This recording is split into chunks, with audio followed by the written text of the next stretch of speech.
ఇప్పటికీ మోపిదేవిలో ఆశ్చర్యం జరుగుతుంది. ప్రధానమూర్తి కింద కలుగులో ఉంటుంది పాము, అందులో ఉంటాడు. వాయువుని వింటూ ఉంటాడు, వేదనాదాన్ని వింటూ ఉంటాడు. మంత్రాలు చదివేటప్పుడు దోషం ఎక్కువ వచ్చిందనుకోండి, స్వరంలో దోషం, కోపం వచ్చేస్తుంది. ఎవరిని ఏం చేయడు, కోపం వచ్చి అలుగుతాడు. అలిగి కలుగులోంచి బయటకు వచ్చేస్తాడు.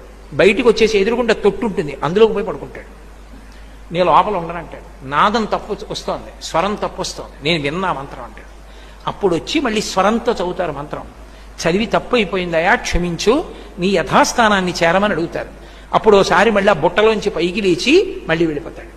అందరూ చూస్తుండగా జరుగుతుంది మోపిదేవిలో. నేను అబద్ధం చెప్పాను అనుకుంటున్నారేమో, మీరు కావాలంటే అర్చకుల్ని వెళ్ళి అడగండి.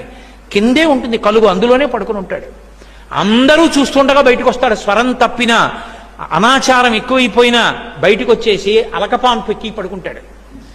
మళ్ళీ వెళ్ళి వేదం స్వరంతో చెప్తే లోపలికి వెళ్ళిపోతాడు.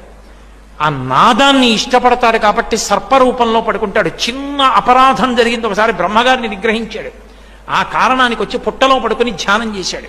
అగస్త్యుల వారు కనిపెట్టారు. అది మోపిదేవి క్షేత్రం, కృష్ణా జిల్లా.